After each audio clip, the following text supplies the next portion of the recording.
Yes, ma'am. My topic is ethics and law. Okay. Now, I introduce you ethics. Can anyone tell me what is ethics to you? Have you ever gone through this word ethics? Are you in commerce department, right? Ethics. Move on. Why? This is a very basic concept.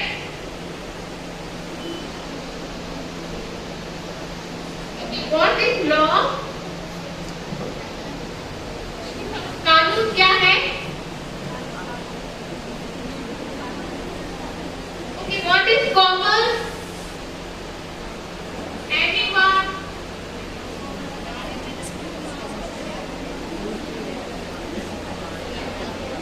चलो कोई बात नहीं। इसीलिए इकट्ठे हुए हैं आज। ये बेसिक का कॉन्सेप्ट है। कई बार टीचर सोचते हैं बच्चे को आता होगा, जाने देते हैं। कई बार बच्चे इसको सोचते हैं कि हमारी तरफ हमें आता होगा, जाने देते हैं। लेकिन जब जैसे अभी राहुल सर ने आपको बताया कि career in your business law and career, जब आप आगे फ्यूचर एम्बार्कमेंट करोगे अपने लाइफ में, जॉब ज्वाइन करोगे, तब आपके लिए ये एथिक्स बहुत जरूरी है। एथिक्स क्या है? ऑनेस्टी, मोरालिटी, कि आप सच्चाई से काम कर रहे हो या नहीं। कई बार आप लॉ तो है आपके साथ, आप एम्प्लॉयमेंट लॉ करते हो यानी लेबर लॉ, कॉन्ट्रैक्चुअल लॉ, ये सब आप करते हो, राइट। इसके साथ साथ आपको मोरालिटी भी पता होनी चाहिए, ऑनेस्टी भी पता होनी चाहिए, एथिक्स आपको मालूम होना चाहिए हर जॉब का। अच्छा, ये रिटन और अनरिटन दोनों होते हैं। तो हम स्टार्ट करते हैं, ठीक है। Introduction to the law and ethics. Now इससे पहले मैंने एक कोट दे रखा है कि integrity is doing the right thing even when no one is watching. जब आप कोई काम कर रहे हो तो इंटीग्रिटी का मतलब होता है ऑनेस्टी एंड मोरालिटी। जब आपको कोई नहीं देख रहा है और जब आप जो काम कर रहे हो उसे हम इंटीग्रिटी कहते हैं, कि एकदम सच्चाई से काम करना, कोई करप्शन नहीं, कोई कुछ गलत काम नहीं करना। आप तो ये आजकल देखिए बहुत करप्शन हो रहा है, अंदर ही अंदर लोग पैसा बना लेते हैं, गलत है ये। हम ऐसे नहीं होते, लेकिन ये अंदर ही अंदर उसके दिल को पता होता है कि मैं गलत कर रहा हूँ, और ये जो ये गलत कर रहा हूँ कहीं ना कहीं इसका दिल धड़क जाता है बाद में। इससे पहले ये कि आप पहले ही तौर पे मत करो काम, ठीक है। इससे भी छोटे से शब्द को हम ऐसे बोलते हैं, तौर तरीका, आपका बिहेवियर, कैसे बैठे, कैसे उठे, कैसे चले, कैसे बात करें, कैसे आपने फाइल संभाली, कैसे आपने फाइलों को ऑर्गेनाइज किया, ये सारी चीजें हैं एथिक्स एंड लॉ। अब एथिक्स एंड लॉ मैंने टॉपिक दोनों एक साथ क्यों लिया है? क्योंकि लोग अक्सर कंफ्यूज हो जाते हैं। एथिक्स और लॉ दोनों रूल्स एंड रेगुलेशंस कहलाते हैं, लेकिन एथिक्स उसके ऊपर है। रूल्स एंड रेगुलेशंस आपको फाउंडेशन जरूर देते हैं, वो आपको दिशा जरूर देते हैं कि हाँ ये काम इस दिशा निर्देश में किया जाए तो अच्छा, पेनल्टी नहीं लगेगी, पनिशमेंट नहीं होगी। लेकिन उसके बाद एथिक्स कई बार ऐसे हालात हो जाते हैं जहाँ हमको थोड़ा सा रूल को बाईपास करना होता है और फ्यूचर सोसाइटी को देखते हुए हमें काम करना होता है। उसे हम बोलते हैं एथिक्स, यानी एथिकल पर्सपेक्टिव से आप कोई काम कर रहे हैं, ठीक है। पीछे मेरी आवाज आ रही है?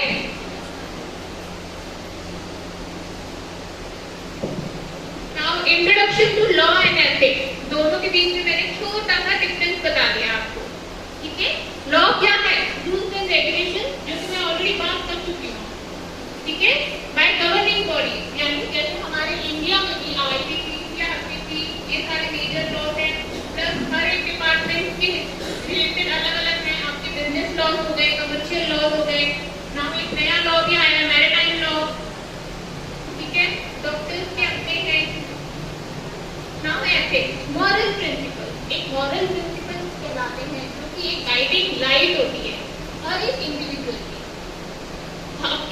में भी अपने एथिक्स होंगे, घर में भी अपने एथिक्स होंगे।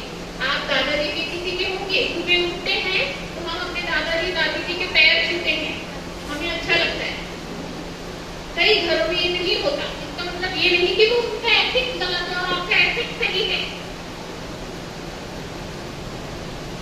ये सारे आपके मॉरल प्रिंसिपल्स हैं, ठीक है। आपने मॉरल साइंस सब्जेक्ट सुना होगा 11th-12th में, आपने पढ़ा भी होगा। इवन आपके अगर इकोनॉमिक्स भी होंगी तो स्टिल मॉरल साइंस भी होगा। 9th-8th तक तो होता ही होता है, व्यवहारिक ज्ञान होगा, ठीक है। Now relationship between the law and ethics, इसका कॉम्प्लीमेंट्री रोल कहलाता है, यानी दोनों एक साथ चलते हैं, लॉ भी और एथिक्स भी। कहीं आप सोचोगे कि नहीं लॉ के हिसाब से चलते रहे और एथिक्स नहीं देखा तो भी गड़बड़ है, और सिर्फ एथिक्स के हिसाब से चलते रहे और लॉ नहीं देखा तो भी गड़बड़ है।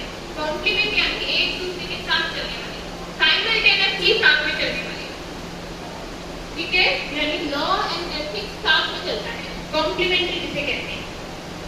कॉम्प्लीमेंट्री का आप इजी मतलब समझ लो, buy one get one free, एक के साथ एक फ्री, तो लॉ और एथिक्स फ्री आ गए।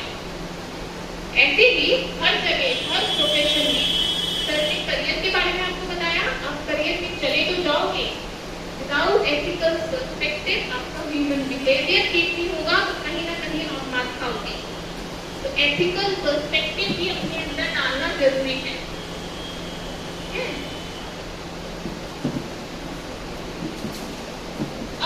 क्योंकि ये कॉमर्स डिपार्टमेंट है, राइट, तो इम्पोर्टेंस देख लेते थोड़ा सा आपके कॉमर्स में क्या क्या है। Now first point I have written there is building trust. Ethics वाला जो बंदा होता है या बंदी होती है, जो भी वर्कर होता है, उसके काम करने का तरीका और इस तरीके से होता है कि वो उसका आमने सामने वाला एनवायरनमेंट को अपने आप जीत लेता है, क्योंकि वो बहुत सच्चाई से काम कर रहा है। ट्रस्ट अपने आप बिल्ड हो जाता है, धीरे धीरे बिल्ड होता है बट हो जाता है, और ये लॉन्ग टाइम के लिए रहता है, क्योंकि बंदे को पता होता है कि जैसे मैं लोकेश सर को अगर जानती हूँ और मुझे पता है लोकेश सर अगर अच्छा काम करते हैं, कहीं ना कहीं वो ट्रस्ट बिल्ड हो जाएगा एज अ कलीग के लेवल पे, और वो लॉन्ग टाइम सस्टेनेबिलिटी में हेल्प करेगा, ठीक है। ऐसे ही अवॉइडिंग स्कैंडल्स, आपने वर्ड सुना होगा, स्कैंडल्स होते हैं, करप्शन होते हैं, ये क्यों होते हैं? क्योंकि एथिकल पर्सपेक्टिव से हम बैक कर जाते हैं, हम खुद बैक कर जाते हैं, जाने पैसा ले लेते हैं ना, चलेगा, जब निकल के आता है तो वो स्कैंडल के रूप में आता है, करप्शन के रूप में आता है। तो ये भी छोटी सी चीज है, लेकिन अगर इसको पढ़ा जाए बहुत बड़ी चीज है, ठीक है। नाउ एम्प्लॉय मोरल, अगर एक एम्प्लॉय अच्छे से कर रहा है, 2 एम्प्लॉय अच्छे से कर रहा है, तीसरा एम्प्लॉय अपने आप सुधरेगा, उसका अंदर डर रहेगा कि मैं अगर ऐसा काम कर रहा हूँ, ये 2 ठीक कर रहे हैं, मुझे पहले के 2 को देख के अपने आप को समझना चाहिए, ठीक है। Now every bullet point I have written, core of ethics अगर हम बात करें तो सबसे पहले हम ऑलरेडी बात कर चुके हैं ट्रस्ट के ऊपर, बिल्डिंग ट्रस्ट। सेकेंडली कंसिस्टेंसी, यानी एक लगातार आपकी जो आपकी समझ है वो बनी रहती है लंबे टाइम तक, ठीक है जी। उसके बाद में आपका है the impact of the reputation, आपकी रेपुटेशन भी अच्छी बनी रहती है, आपकी इमेज अच्छी बनी रहती है। इमेज आप सालों साल बाद में कोई, जैसे कोई स्टूडेंट मेरा पास आउट, मैं 5-6 साल आगे उसी कॉलेज अच्छा आगे बहुत अच्छा कर गया, उसको याद रहेगा ये टीचर अच्छी है, इन टीचर से मैंने हेल्प ली थी, इन्होंने मेरा आज जो ग्रोथ है वो इनके पीछे है, मैं वो नहीं भूल जाऊंगी, लेकिन स्टूडेंट्स को वो चीज याद रहती है ना। टीचर्स के साथ जो बॉन्डिंग होती है स्टूडेंट्स की, वो बहुत प्योर होती है, ठीक है। उसके बाद है डिसीजन मेकिंग फ्रेमवर्क, वो हायर अथॉरिटी में बैठे हैं, एज अ प्रिंसिपल हो गया या कंपनी में गए CEO हो गया, उनके लिए एथिकल मार्क में जाना बहुत जरूरी है। अगर वो एथिकल यूज नहीं करेंगे तो उनके देखेंगे कि नीचे जितने भी एम्प्लॉयज हैं जो उनके अंदर में काम करेंगे वो क्या बोलेंगे, उनके सामने तो कुछ नहीं बोलेंगे, पीछे हमारा तो बॉस किया है, हम क्यों ना करें। जब हमारे बॉस ऐसा है क्या सिखा रहे हो आपके आने वाले एम्प्लॉय, वो भी ऐसा था, हमारे ऊपर भी ऐसा था, हमारे नीचे वाले तुम ऐसे ही सीखो, गलत। तो ये सारी चीजें हैं, ठीक है। फिफ्थ है आपका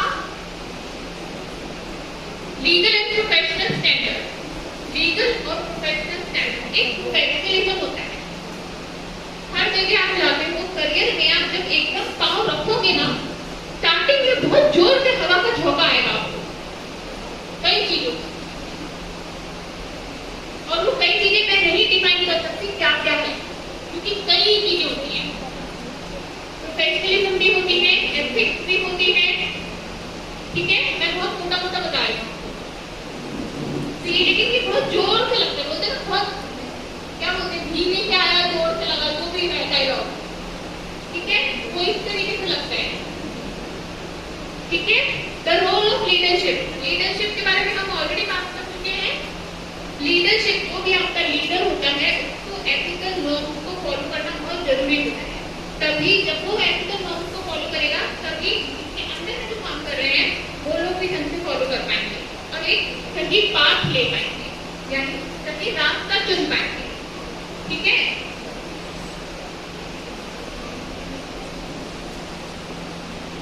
long term success we have already discuss कि जब आप अच्छे वे में चल रहे हो तो आपको सक्सेस लॉन्ग टर्म होता है, राइट। Second, personal fulfilment. हाँ, जब आप सही से काम कर रहे हो, पूरे दिन मेहनत करके, ध्यान रखना इस चीज को, बहुत प्यारा सा कंसेप्ट है। जो लोग बहुत हार्ड वर्किंग होते हैं ना, भले ही उनको रिवॉर्ड उस टाइम नहीं मिलता है, लेकिन वो रात को चैन की नींद सोते हैं। क्यों? क्योंकि उन्हें पता है पूरे दिन मेहनत करिए और रात को उनको चैन की नींद आने वाली है। जिनके मन में करप्शन या कुछ ऐसा कुछ रहता है कि कहीं भी कुछ ले ले या कुछ कर ले इस तरह से, उनको नींद भी नहीं आती ढंग से। तो वो आपके ऊपर मैं छोड़ रही हूँ, आपको जैसे जीना है, आपको ऐसे रहना है, ऐसे रहना है, ऐसे, वो आपका अपना पर्सनल चॉइस है, ठीक है। Now implementing ethical practices. हर जगह जाओगे, आपके कॉलेज का भी एथिकल रूल्स होंगे, तरीके होंगे, तौर तरीके होंगे। हमारे कॉलेज, हम जहाँ से आए हैं, हमारे कॉलेजेस के भी एथिकल रूल्स हैं। हम कहीं भी जॉब भी जाते हैं, हर जगह कोड ऑफ एथिक्स दिया जाता है, ठीक है। आपको ये चीजें फॉलो करनी है और ये चीजें आपको गलती से भी नहीं करना है, ये सारी चीजें, ठीक है। ऐसे ही जब हम आगे जाते हैं तो डायलेमा भी होता है। डायलेमा वर्ड आपको समझ में आता है, जिसे एक प्रोनाउंसिएशन और किया जाता है डिलेमा। डिलेमा, डायलेमा दोनों एक ही है। Now what is dilemma? होता है ना कि या मेरा दिमाग काम नहीं कर रहा, मुझे तो ये भी सही लग रहा है, ये भी सही लग रहा है, मुझे समझ ही नहीं आ रहा, मैं डायलेमा में हूँ, मुझे नहीं समझ में आ रहा, मुझे चॉकलेट खानी चाहिए या मुझे मैकपॉप खाना चाहिए या आइसक्रीम खाना चाहिए। That is dilemma, जो आपके माइंड को थोड़ी देर के लिए ब्लॉक कर देता है, ठीक है। ऐसे ही हम एथिकल और लीगल डायलेमा में भी कई बार फंस जाते हैं। उस समय हमें किसका साथ देना चाहिए? जो सोसाइटी के साथ में। ये बात हमेशा ध्यान रखना, आप फंसोगे आगे जाके, लीगल और एथिकल डायलेमा में फंसोगे। तब आपको क्या देखना है कि ग्रेटर गुड क्या है, यानी आपकी सोसाइटी के लिए गुड क्या है, आपके आजू बाजू के लिए गुड क्या है, क्या अच्छा है, आप उसके साथ आराम से दे सकते हो। तब आप सपोर्टिव आंसर भी दे सकते हो कि इसीलिए मैंने ये काम किया, ठीक है। नाउ एथिक्स क्यों क्रूशियल है, हम ऑलरेडी बात कर चुके हैं। Same point I have repeated here. Trust, reliability, guiding behaviour, reputation यानी आपकी इमेज, इंटीग्रिटी, ठीक है। सोशल रिस्पांसिबिलिटी, अगेन क्या लोगों के लिए गुड है, क्या सोसाइटी के लिए गुड है। Long term success we have already discuss, ठीक है। सक्सेस क्या क्या है, क्या नहीं है, किस तरीके से है, कैसे है, अगर ऐसे चलोगे तो लॉन्ग टर्म सक्सेस का चांसेस ज्यादा है, ठीक है। Now I am summing up my lecture here, ठीक है। दोनों ही इंपॉर्टेंट है, लॉ और एथिक्स। ऐसा नहीं बोली मैं कभी भी कि लॉ कम है या एथिक्स ज्यादा है, मैंने बोला दोनों कॉम्प्लीमेंट्री है। Bye one get one free वाला फंडा है यहाँ पे, दोनों कॉम्प्लीमेंट्री चलेगा, ठीक है। लॉ भी अपनी एथिक्स भी आपको साथ साथ लेके चलना है, ठीक है। दोनों लेके चलोगे, आपकी इमेज बनी रहेगी, आपकी इंटीग्रिटी बनी रहेगी, आपकी ऑनेस्टी बनी रहेगी, आपका बिहेवियर अच्छा रहेगा, आपके बाकी के लोग आपसे अच्छी तरीके से सीख पाएंगे, आगे पीछे दोनों, राइट। पर्सनल सेटिस्फेक्शन यानी आपकी जो प्यारी नींद है वो आपकी कहीं नहीं जाएगी, आपके पास ही रहेगी। क्योंकि मेरा सबसे फेवरेट थिंग जो है ना करने का दिन में, वो है नींद। मुझे मेरी नींद प्यारी है, इसलिए मैं बहुत हार्ड वर्क करती हूँ। मुझे अच्छा लगता है हार्ड वर्क करना, ताकि मेरा आपको चैन में नींद से सो पाऊँ। अब वो आपका अपना पर्सनल चॉइस है, किसी को स्मार्ट वर्क पसंद है, किसी को हार्ड वर्क पसंद है, वो आपके ऊपर है, ठीक है।